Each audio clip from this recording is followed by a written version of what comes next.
자, 안녕하십니까. 자, 기계공작법 이번 시간에는 3장 용접 열처리 중에서 용접과 융단의 개요에 대해서 알아보겠습니다. 자, 융단이라고 하는 거는 녹여서 절단한다, 이런 뜻이죠. 그래서 절단이라고 생각하시면 되겠습니다. 자, 먼저 용접의 개요에 대해서 알아보겠습니다. 용접이라고 하는 것은 고체 상태의 금속 재료에 열이나 압력을 가하여 두 개의 재료를 서로 접합시키는 가공 기술을 우리가 용접이라고 합니다.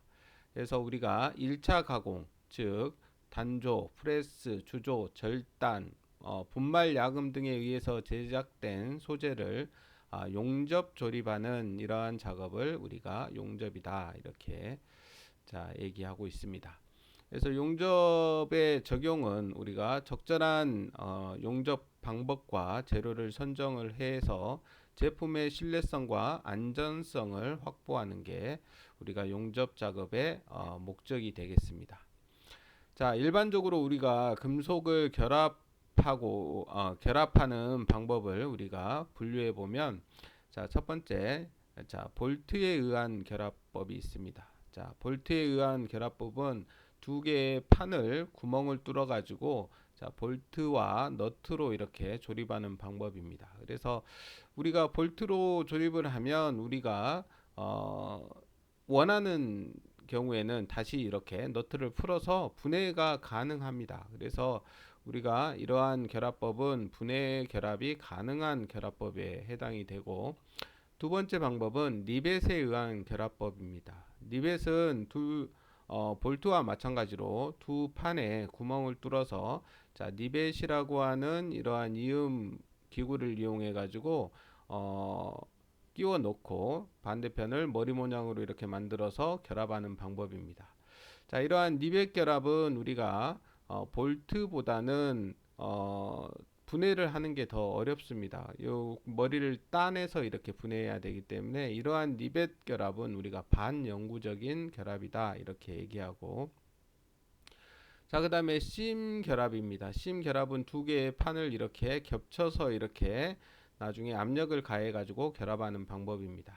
자, 그 다음에 D번은 용접 결합입니다. 그래서 두 개의 모재 사이에 우리가 어떠한 모재와 용재를 이렇게 녹여 가지고 이렇게 결합하는 방식입니다. 그래서 이러한 용접 방법은 우리가 여기에 나와 있는 리벳이나 볼트에 비해서 어, 나중에 이제 두 개를 분해하기가 힘들겠죠. 용융해서 붙여버리기 때문에 이러한 결합법은 우리가 어, 볼트나 니벳에 비해서 나중에 분해하기가 힘들기 때문에 이거를 영구적인 결합법이다 이렇게 얘기합니다. 그래서 이러한 것들은 한번 결합하면 다시 분해하기가 힘든 이러한 결합법에 해당됩니다. 그래서 이런 모재와 용재를 녹여서 결합하는 방법을 용접 결합. 그 다음에 두 개의 막대를 우리가 이렇게 맞대 놓고 두 개를 가압하면서 이렇게 마찰을 시켜서 우리가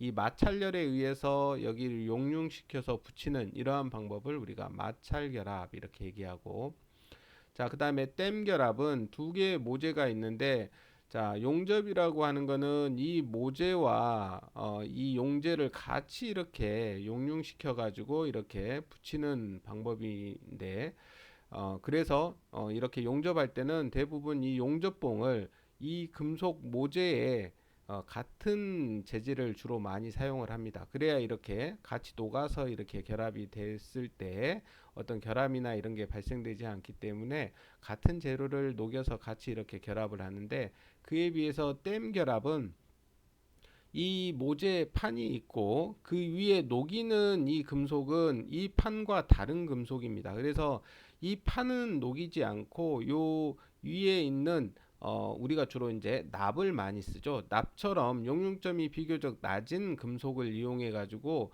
이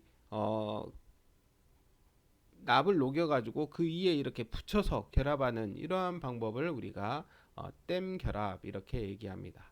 그 다음에 우리가 이제 단접 결합은 우리가 이렇게 두들겨 가지고 우리가 압착시켜서 이렇게 결합하는 방법을 단접 결합 이렇게 얘기합니다. 자, 그러면 용접의 정의에 대해서 알아보겠습니다. 용접은 우리가 분류를 할 때 크게 세 가지로 분류를 할 수가 있습니다. 첫 번째는 융접, 그 다음에 압접, 그 다음에 납접 이렇게 세 가지로 분류할 수 있는데, 자, 융접이라고 하는 거는 두 개의 금속을 용융 상태 또는 반용융 상태에서 결합하는 것을 우리가 융접이라고 합니다. 그러니까 녹여서 접합한다. 그래서 우리가 융접이라고 합니다. 그래서 두 개의 금속을 용융시켜 가지고 또는 반용융 상태로 접합하는 방법을 우리가 융접이라고 한다. 자, 그에 비해서 자, 압접이라고 하는 거는 자, 압접은 압력을 가해서 접합한다는 얘기죠. 그래서 이음부를 가열하여 큰 소성 변형을 주어 접합하는 방법으로 접합 부분을 적당한 온도로 가열하거나 또는 냉간 상태에서 압력을 주어 접합하는 방법을 우리가 압접이라고 합니다. 그래서 이러한 압접은 우리가 용융 상태가 아니더라도 용융 상태가 아닌 뭐 냉간 상태에서라도 우리가 두 금속을 압력을 가해 가지고 이렇게 접합시키는 방법을 우리가 압접이라고 한다. 자, 그 다음에 납접은 아까 말씀드렸던 납땜을 얘기하는 거죠. 그래서 모재는 용융시키지 않고, 자, 모재는 용융시키지 않는다는 얘기입니다. 그래서 융접하고 차이점은 이거는 모재를 용융시키는 건데, 여기는 납접은 모재는 용융시키지 않고 모재보다 용융점이 낮은 금속을 매개체로 하여, 자, 그러니까 모재보다 낮은 용융점이 낮은 금속을 용융시켜 가지고 모재 위에 이렇게 붙이는 그러한 접합 방법을 우리가 납접이라고 한다. 그래서 주로 이제 납을 많이 쓰죠. 납을 많이 써서 우리가 납접 이렇게 얘기합니다.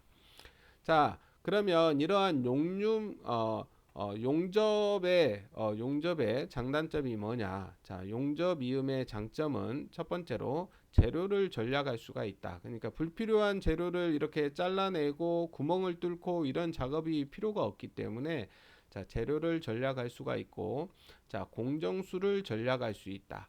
자, 용접의 장점을 따질 때, 자, 어떤 거에 비해서 용접이 장점이냐 단점이냐 이렇게 주로 이제 비교를 하는데, 주로 이제 여기에 비교가 되는 게 니벳 이음과 비교를 많이 합니다. 니벳. 자, 니벳 이음은 우리가 자, 두 판재를 이렇게 겹쳐가지고 구멍을 뚫어서 니벳을 꼽고 그 다음에 머리 작업을 해서 우리가 접합하는 방법을 우리가 니벳 작업이라고 하는데, 그래서 우리가 이렇게 니벳 작업을 하면 구멍을 뚫기 때문에 모재에 구멍을 뚫으면 요 구멍을 뚫는 부분에 이러한 모재가 날아가겠죠. 그래서 재료가 소모되는 그런 성향이 있는데, 자, 용접은 두 개의 만약에 맞대기 이음이다 그러면 두 개의 재료를 이렇게 놔두고 가운데를 이렇게 녹여서 이렇게 접합하기 때문에 필요 없는 부분을 따내거나 이런 작업이 별로 없다는 얘기죠. 그래서 재료를 절약할 수가 있고, 자, 공정수를 절약할 수 있다는 것도 우리가 이 두 판을 갖다가 구멍을 뚫고 또 니벳을 끼워서 니벳 끝에 부분을 머리 작업을 하고 이러한 공정수가 여러 개가 있는데, 용접은 이렇게 두 판을 대놓고 우리가 이렇게 용접을 바로 하면 되기 때문에 공정수를 절약할 수가 있다. 자, 그 다음에 접합 효율이 좋다. 이 말은 뭔 말이냐면, 자, 우리가 원래 이 판 상태일 때에 우리가 인장 강도가 있는데, 판에 구멍을 뚫어버리면 이 판의 인장 강도 자체가 요 구멍이 뚫린 만큼 인장 강도가 감소되겠죠. 근데 우리가 용접 이음을 하면, 자, 여기 모재에 구멍을 뚫거나 이렇지 않기 때문에 이 모재 자체의 단면이 변화되지 않는다는 얘기입니다. 그래서 우리가 강도 자체가 줄지 않기 때문에 접합 효율을 좋게 할 수가 있고, 자, 중량을 가볍게 할 수 있다.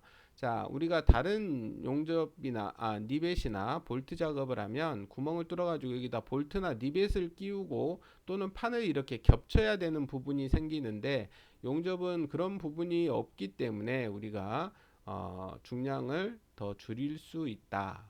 그다음에 보수하기 쉽다.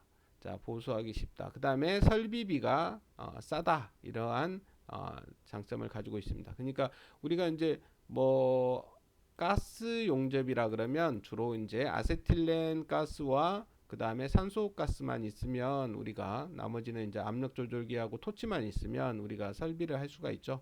근데 이러한 뭐 니벳이나 볼트 작업은 우리가 구멍을 뚫어야 되니까 구멍 작업을 하는 뭐 드릴이 있어야 되고, 그 다음에 니벳을 갖다가 이제 머리 작업을 하기 위해서 뭐 머리 작업하는 거라든가, 또는 이제 코킹을 하기 위한 뭐 코킹 장비라든가 이러한 것들이 이제 필요로 하기 때문에 그에 비해서 우리가 설비비가 더 작게 된다, 이렇게 아시면 되겠습니다.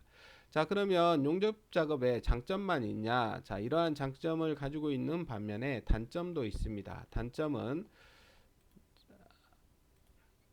단점은 우리가 이러한 니벳 작업에 비해서 단점은 열 영향으로 인해서 재질의 변형이 발생되기 쉽다.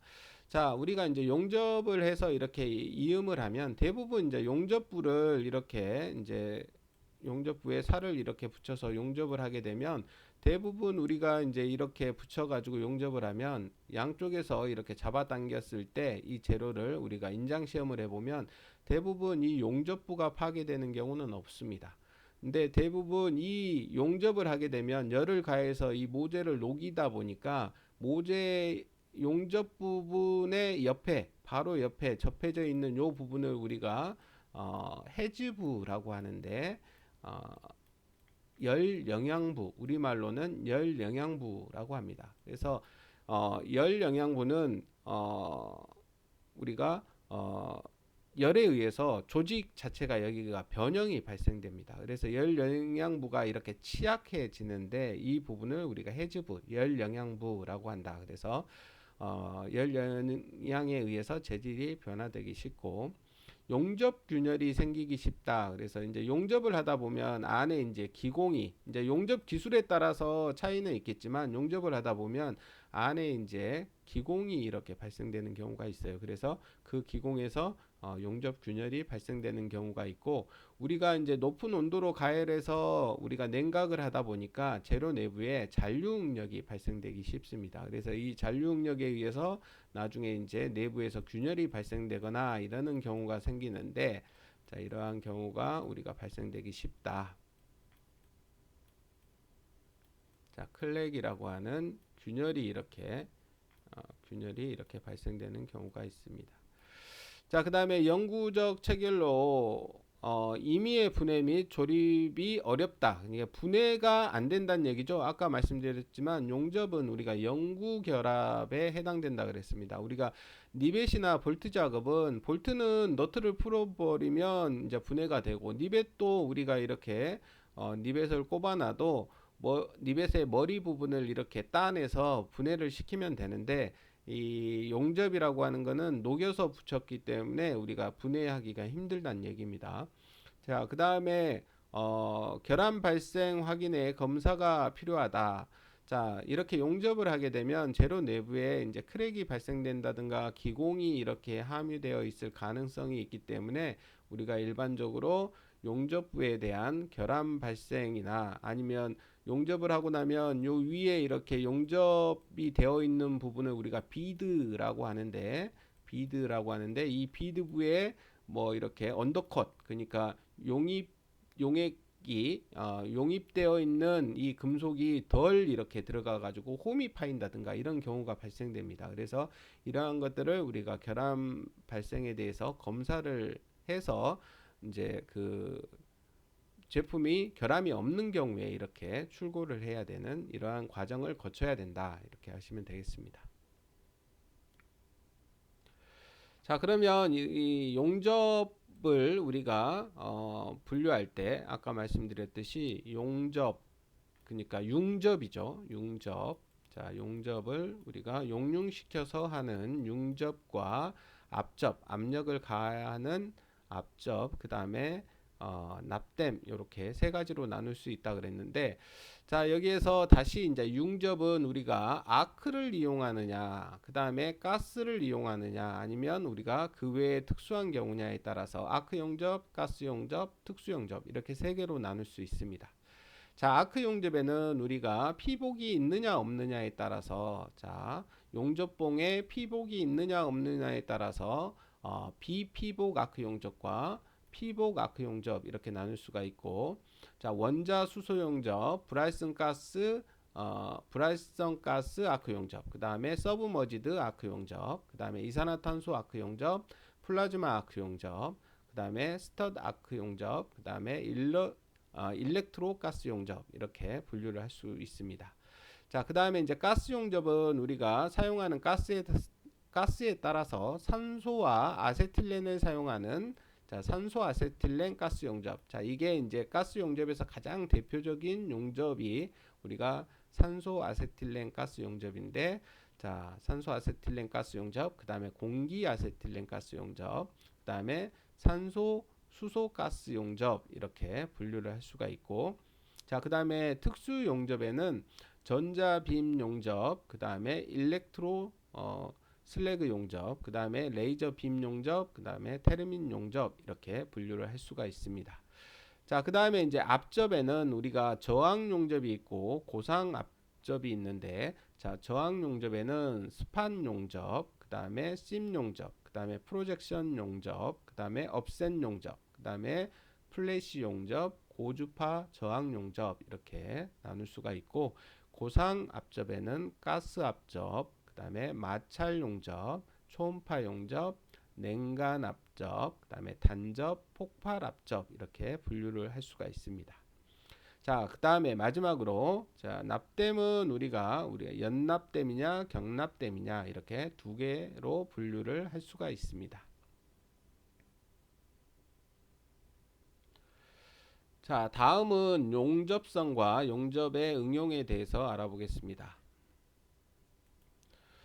자, 우리가 용접성이라고 하는 것은 용접 모재에 대한 용접의 난이도를 나타내는 성질이다. 그래서 모재가 선택된 용접법에 의해 요구되는 용접 강도와 용접 비드를 갖는 용접부의 여부를 나타내고 있다. 그래서 용접성이라고 하는 것은 용접이 얼마나 잘 되느냐, 잘 안 되느냐 이걸 나타내는 걸 우리가 이제 용접성이라고 합니다. 그래서 용접이 잘 되는 경우는 우리가 용접성이 좋다. 그 다음에 용접이 잘 안 되는 것들은 우리가 용접성이 안 좋다 이렇게 얘기합니다. 그래서 우리가 일반적으로 철이나 이런 것들은 우리가 용접성이 좋은데 그에 비해서 우리가 경금속이라고 하는 알루미늄이나 마그네슘이나 이런 금속들은 우리가 용접성이 별로 안 좋습니다. 티타늄이나 이런 것들은 우리가 용접성이 별로 안 좋아서 이러한 경우에는 특수한 용접을 해서 우리가 접합을 해줘야 됩니다. 그래서 용접성이라고 하는 것은 용접이 잘 되느냐 안 되느냐 이러한 성질을 나타내는 거다 이렇게 하시면 되겠고, 자, 용접의 응용 분야는 주로 우리가 기계 부품을 가공, 생산, 수리하는 가공법, 그 다음에 선박, 항공기, 차량, 그 다음에 공작기계, 산업기계, 압력용기, 교량, 건축 및 해양 등, 자, 구조물, 우주선 등의 제작, 보수 및 해체 등의, 자, 전반적으로 우리가 용접을 쓰고 있다는 얘기죠. 특히 우리가 잘 알고 있는 것처럼 선박 분야, 이 분야에서는 우리가 선박을 만들 때 수많은 이제 철판들을 이렇게 접합시켜서 우리가 선박을 만드는데, 예전에 우리나라가 이제 선박 산업이 한참 좋을 시기에는, 자, 이런 용접 기술을 가지고 있는 용접공들을 엄청나게 많이 필요로 했습니다. 그래서 한참 선박이 최근에 이제 우리나라 다시 이제 선박 기술이 이렇게 선박 산업이 올라오고 있는데, 자, 이러한 선박을 만드는데 엄청 많은 이런 용접 기술들이 필요해서 예전에는 이 용접공들이 엄청나게 비싼 가격에 이렇게 팔릴 때가 있었습니다. 근데 지금은 이제 선박 기술이 이제 중국이나 이런 후진국들의 후개발도상국들에 의해서 이렇게 많이 점유를 당하고 있어서 이제 이런 부분이 많이 예전에 비해서는 좀 떨어지고 있고, 특히 이제 차량이나 자동차를 만드는 경우에도 용접 기술이 많이 필요한데, 예전에는 이제 사람이 작업하던 이런 기술들을 대부분 지금은 이제 로봇이 대신하고 있습니다. 그래서 로봇 용접이 대신하고 있어서 예전처럼 용접 기술을 가지고 있는 사람들을 많이 필요로 하진 않지만, 그래도 용접에 대한 용접공들은 이제 스킬이 이렇게 기술이 좋은 사람들은 아직도 잘 팔리는 그런 아주 유망한 직종입니다. 자, 그 다음에 우리가 이제 전자빔 용접이나 플라즈마 아크 용접, 레이저 빔 용접 이런 것들은 주로 이제 원자로나 우주 개발이나 해양 개발에 주로 사용되는 용접법이고, 그 다음에 산업용 로봇은 아까도 말씀드렸지만 주로 이제 자동차 생산 라인이나 이런 것들은 우리가 이제 자동화, 무인화 시켜서 주로 이제 로봇들이 주로 대체를 하고 있습니다. 자, 용접이음의 형식을 보면 용접이음의 형식은 우리가 맞대기 용접, 그러니까 두 판을 서로 맞대고 이렇게 용접하는 거. 그 다음에 우리가 모서리 용접, 자, 두 개를 이렇게 직각 상태로 놓고 용접하는 방법. 그 다음에 플러그 용접, 자, 이렇게 판에 여러 개 이렇게 용접하는 거. 그 다음에 변두리 용접이라 그래서 이렇게 두 절곡되어 있는 판을 이렇게 용접하는 이러한 방법. 그 다음에 겹치기 이음. 자, 두 판에 두 판을 이렇게 겹쳐 가지고 요 겹쳐져 있는 끝부분을 이렇게 용접하는 방법이 있고, 자, T 이음. 자, 두 판을 이렇게 수직으로 세워서 이렇게 T 이음으로 용접하는 거. 그 다음에 덮개판 이음은 두 판을 이렇게 맞대고 나서 위에 덮개판을 이렇게 얹어서 이렇게 덮개판에 용접하는 거나, 자, 이쪽은 이제 한 개 덮개를 하나만 쓴 거고, 양쪽에 이렇게 덮개를 해서 양쪽 덮개에 각각 이렇게 용접하는 이러한 방법 등이 있습니다. 자, 그 다음에 이제 용접부의 단면에 따른 형식을 보면, 우리가 이제 맞대기 용접에는 우리가 두 판에 이렇게 맞대서 용접을 하는데, 이 맞댔을 때 이 용접부의 형상에 따라서 우리가 일자로 이렇게 돼 있으면 I형, 이렇게 V형 홈을 이렇게 파가지고 각각 비스듬하게 홈을 파가지고 V자형으로 하느냐, 그 다음에 양쪽으로 이렇게 해서 X자형으로 하느냐, U자형으로 하느냐, H자, V자, K자, J자 뭐 이러한 형태로 우리가 홈을 이렇게 홈의 형상에 따라서 이렇게 분류를 하고 있습니다.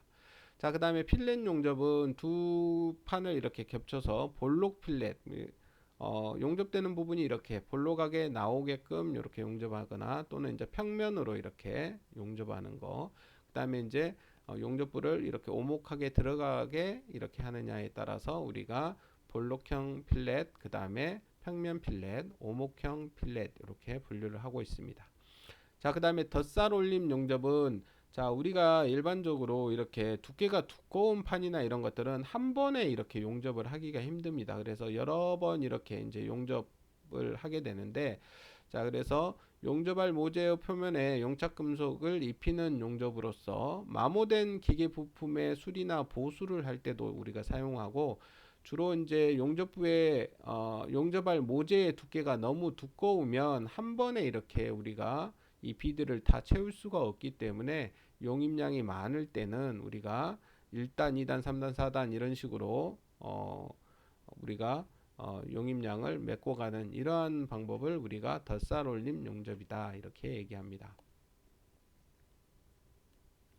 자, 그 다음에 이제 용접 자세에 따라서 분류를 하면 우리가 두 개의 이렇게 판을 놔두고 위에서 우리가 위에서 이렇게 내려보면서 이렇게 용접해 가는 이러한 방법을 하향 자세라고 이렇게 얘기하고, 때로는 우리가 현장이나 이런 경우에 특수한 경우에는 요 용접할 부분이 위에 있고 밑에서 위로 쳐다보면서 이렇게 용접을 해야 되는 경우가 있습니다. 그래서 요걸 상향 자세, 그 다음에 우리가 이제 벽면이나 이런 데에 이렇게 수평으로 이렇게 용접을 해야 되는 경우에는 수평 자세, 그 다음에 벽면에 위아래 수직으로 이렇게 용접을 해가야 되는 이러한 자세를 우리가 수직 자세 이렇게 분류를 하고 있습니다. 자, 여기까지 해서 용접에 대한 기본적인 개요를 알아봤습니다. 자, 이상으로 마치겠습니다.